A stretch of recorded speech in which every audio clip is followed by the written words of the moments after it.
Love को convert कर दो अरेंज में, पेरेंट्स मान जाएंगे। Friends, welcome back to my channel do everything में मैं दीप्ति नायक आप लोग का स्वागत करती हूँ एक बार फिर। लव मैरिज में अपने पेरेंट्स को कैसे मनाएं, चलो शुरू करते हैं। फर्स्ट, अपने पेरेंट्स को सच बताओ। जब तक कि तुम अपने पेरेंट्स को सच नहीं बताओगे, अपने पेरेंट्स के वो अपने बारे में सारी सच्चाई नहीं रखोगे, अपने पार्टनर के बारे में नहीं बताओगे, तब तक कि वो कोई भी सॉल्यूशन नहीं निकाल सकते।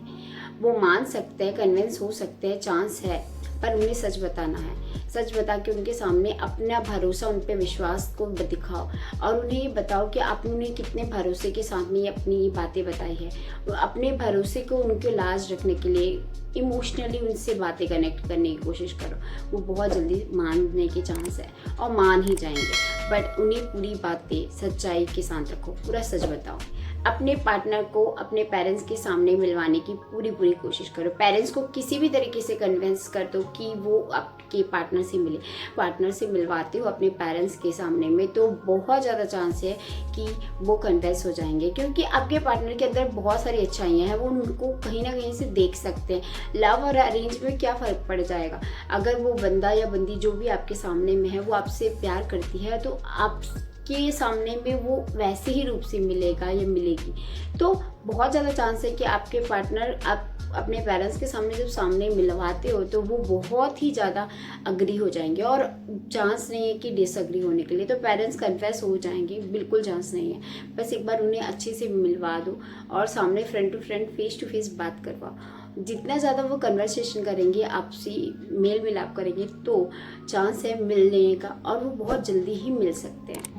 और मिलने से ये बेनिफिट हो जाएगा कि शादी के लिए अग्री हो जाए। अपने पेरेंट्स की सारी बातों सुनिए, अपने पेरेंट्स की सारी बातों को ध्यान से सुनिए और उनसे इमोशनली कनेक्ट होने की कोशिश कीजिए। जितनी ज़्यादा आप उनकी बातें सुनोगे तो उन्हें ज़्यादा इस चीज़ के लिए फीलिंग्स होगी कि हाँ, मेरा बेटा या मेरी बेटी कम से कम हमारी बातें सुन रहा है। तो आप उनकी बातें सुनिए। आपको हो सकता है उस जगह पे गुस्सा है, नाराज़ हो, चिल्लाना पड़े, लेकिन आप उस समय अपने माइंड को शांत रखिएगा और बिल्कुल भी वहाँ पे कुछ मत बोलिएगा, पर उनकी बातें सुनिए। उनकी बातें सुनिए और अपनी बातें रखने की कोशिश कीजिए। अपनी बातों को जितना हो सके इमोशनली कनेक्ट करने की कोशिश कीजिए। जितना ज़्यादा आप इमोशनली कनेक्ट करने की कोशिश करेंगे उतना ज़्यादा आपके पेरेंट्स अग्री होने के चांसेस है, पर इमोशनली अटैच रखना ज़रूरी है। उनकी बातों को जितना ज़्यादा सुनोगे, इमोशनली उनसे कनेक्ट करने की कोशिश कर रहे हो और अपने पेरेंट्स को जितना ज़्यादा इमोशनली आप कनेक्ट करने की कोशिश करेंगे आपके लिए उतना ज़्यादा अच्छा है। और वो इस बात पे कन्विंस हो ही जाएंगे कि आप जिनको पसंद करते हो, आप उनसे शादी करना चाहते हो, करना ही है। तो कनेक्ट होने के सबसे बड़ा चांस ये है कि आप किसी ना किसी तरीके से अपने आप को इमोशनली कनेक्ट करने की कोशिश। नेक्स्ट पॉइंट ये है कि आप अपनी फैमिली में ऐसे किसी पर्सन को पकड़िए जिनसे आप ज़्यादा कनेक्ट है और वो बहुत जल्दी अग्री हो सकता है। घर का कोई ऐसा पर्सन जिससे आप ज़्यादा कनेक्ट हो सकते हैं, जी आप बड़े लोग या फिर कोई दादा दादी चाचा चाची, किसी ऐसे पर्सन से जिससे आप बहुत ज़्यादा अटैचमेंट है और बहुत जल्दी आपकी बॉन्डिंग उनसे, या कोई बड़ी बहन या बड़ा भाई, उनको पकड़िए, उनसे जाके बात करो और उनसे जैसे बात में जो वो अग्री हो जाए तो अग्री होने के बाद में उनके थ्रू अपने पेरेंट्स को डिस्क्लोज कीजिए सारी बातों को। तो किसी ऐसे पर्सन को पकड़िए बातों को रख सके आपकी बातों को, और कोशिश कीजिए कि घर में 2-3-4 सदस्य को और अच्छे से धीरे धीरे उनसे कनेक्ट करने की कोशिश करिए। अपने रिश्ते के बारे में बताते जाइए धीरे और उसके बाद अपने पेरेंट्स तक के बात को रखिएगा। लेकिन ऐसा फील नहीं होना चाहिए कि पेरेंट्स को कि आप बाहर वालों को बता रहे हैं लेकिन घर वालों को नहीं। तो मतलब ज़्यादा कनेक्शन उन्हीं लोगों से बनाइए जो घर के आपसी, मतलब घर के कुछ अच्छे और मेन सदस्य हैं। अरे गरे बाहर को नहीं, बस घर के सदस्यों को पकड़िए जो घर के बहुत ही ज़्यादा क्लोज है और उनकी बातें या उनके पॉइंट ऑफ व्यू घर वाले सुनते हैं, तो उनके सामने अपनी बातों को रखने की कोशिश कीजिए ताकि आपके पेरेंट्स जल्दी से मान सके। जितनी ज़्यादा लोगों की संख्या मिलेगी आपके लव मैरिज होने के चांस हो जाएंगे और आपके घर वाले मान जाने के चांसेस है। घर वाले मान जाएंगे, इस बात का चांसेस बहुत ज़्यादा बढ़ जाएगा।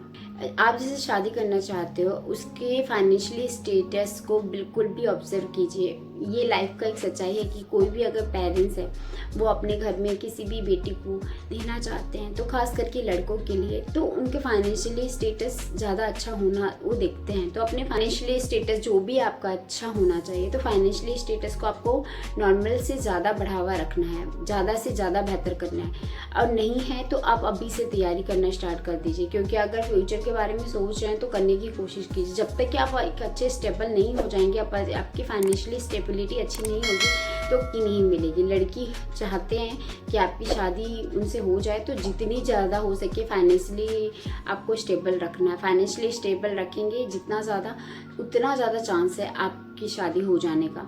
चाहे लड़का हो चाहे लड़की हो, बोथ आर, जितना ज़्यादा फाइनेंशियली स्ट्रांग रहेंगे उतने ज़्यादा चांसेस है आपके घर वाले कन्विंस हो जाएंगे। अपने आप को स्टेबल बनाओ, पढ़ो लिखो और अपने जो वर्क है अपने काम पे ज़्यादा फोकस करो। शादी करना है तो अपने फाइनेंशियली स्टेबिलिटी बहुत अच्छी बरकरार रखनी है। नेक्स्ट पॉइंट ये है, घर वाले रिश्ते दिखाएंगे। जैसे ही उन्हें ये पता चल जाएगा कि आप किसी को पसंद करते हैं तो आप इसको इस बात पे फोकस रखिएगा, बिल्कुल भी किसी को भी नहीं मिलना है, किसी से भी नहीं बात करनी है। आप अगर इधर उधर के रिश्ते देखेंगे तो इससे आपको नुकसान होगा।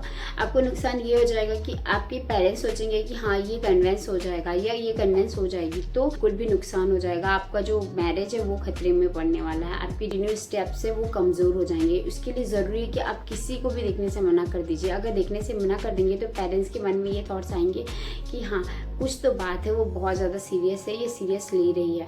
तो जिस तरीके से आप अपने रिश्ते को सीरियस लेना चाहते हैं, अगर इधर उधर देखेंगे तो सीरियसनेस बिल्कुल भी नहीं आएगी। सीरियसनेस दिखाना चाहते हैं तो आप इधर की उधर रिश्ते कुछ भी मत देखिए। पेरेंट्स को साफ तौर पे क्लियर मना कर दीजिए, पेरेंट्स सीरियस लेने लगेंगे आपके रिश्ते के लिए। आप लव को अरेंज मैरिज में कन्वर्ट कर दीजिए, दिखा दीजिए कि आपकी अरेंज मैरिज है। पेरेंट्स को ये कन्विंस करने की कोशिश कीजिए कि हमारा जो लव है वो उसको अरेंज मैरिज में कन्वर्ट कर दीजिए, ताकि समाज और हमारी जो बिरादरी के लोग हैं उनको बिल्कुल भी ये चीज़ को पता ना चले। और ऐसे बहुत सारे मामलों में होता है कि लव को अरेंज मैरिज में जब हम कन्वर्ट करते हैं तो पेरेंट्स लोगों को दिल को सुकून मिलता है, उनको लगता है कि हाँ ये तो हमारा अरेंज मैरिज है, हमारे पसंद से शादी किया, तो बिरादरी के लोग, समाज के लोग कोई कुछ नहीं बोलेगा।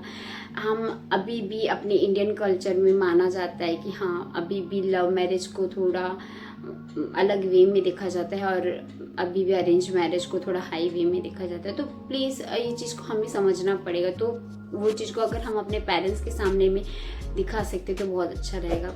लव को अरेंज मैरिज में कन्वर्ट करवा दो, पेरेंट्स ऑटोमेटिकली मान जाएंगे, चांस ही नहीं है कि नहीं मानेंगे। नेक्स्ट पॉइंट ये है कि अपने माइंड को किसी भी कंडीशन में शांत रखिए। अगर घर वाले किसी तरीके से कोई प्रॉब्लम्स हो रहे हैं तो उसमें वहाँ पे आर्ग्यूमेंट्स हो रहे हैं, झगड़े हो रहे हैं, तो प्लीज़ अपने माइंड को शांत रखिए।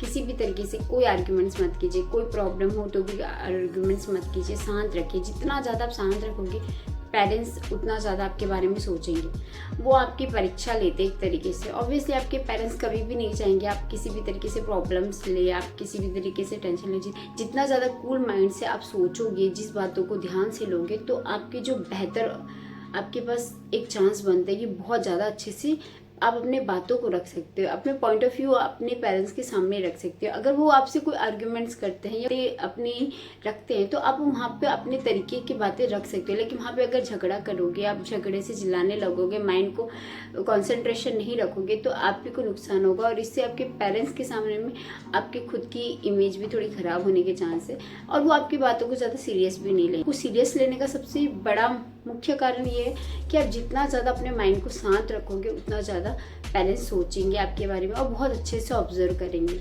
और मानने के चांस बहुत ज़्यादा है। नेक्स्ट पॉइंट ये है, हिम्मत मत हारिएगा। आपको उम्मीद रखना नहीं बोल रही हूँ, मैं कह रही हूँ कि आप हिम्मत मत हारिएगा।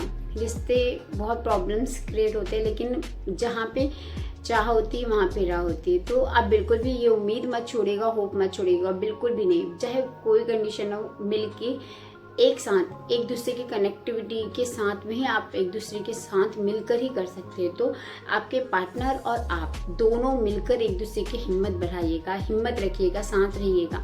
किसी भी कनेक्शन में, किसी भी प्रॉब्लम्स में एक दूसरे से अलग होने के बारे में बिल्कुल भी मत सोचिए। यही आपको मोटिवेशनल सबसे ज़्यादा रहेगा।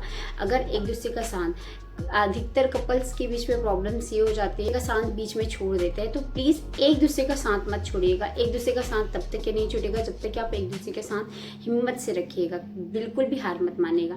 मिल जाएगी मंजिल आपको, बस एक कोशिश करने की देर है। मंजिल आपसे दूर नहीं है, बस कोशिश करते रहिएगा, हो जाएगा। इतना मुश्किल नहीं है। पेरेंट्स आपकी खुशियाँ ही चाहते हैं, कहीं पे भी अब आपको दुख या तकलीफ तो नहीं देंगे। थोड़ा सा आपको अपना रास्ता बदलने की देरी है, अपना रास्ता बदल के देखिए, जरूर हो जाएगा, कोई दिक्कत नहीं होगी, मंजिल आपकी वहीं है। आई होप ये वीडियो आपको अच्छा लगा हो। अच्छा लगे तो प्लीज़ चैनल को सब्सक्राइब कर लीजिए और लाइक तो कर ही दीजिएगा। घंटे के बेल आइकन को प्रेस कर लीजिएगा। ज़्यादा से ज़्यादा शेयर कीजिए, कमेंट्स कीजिए, जो भी कोई प्रॉब्लम्स है तो प्लीज़ कमेंट करके मुझे बताते रहिएगा। मिलते हो नेक्स्ट वीडियो में, तब तक के लिए धन्यवाद। राधे राधे।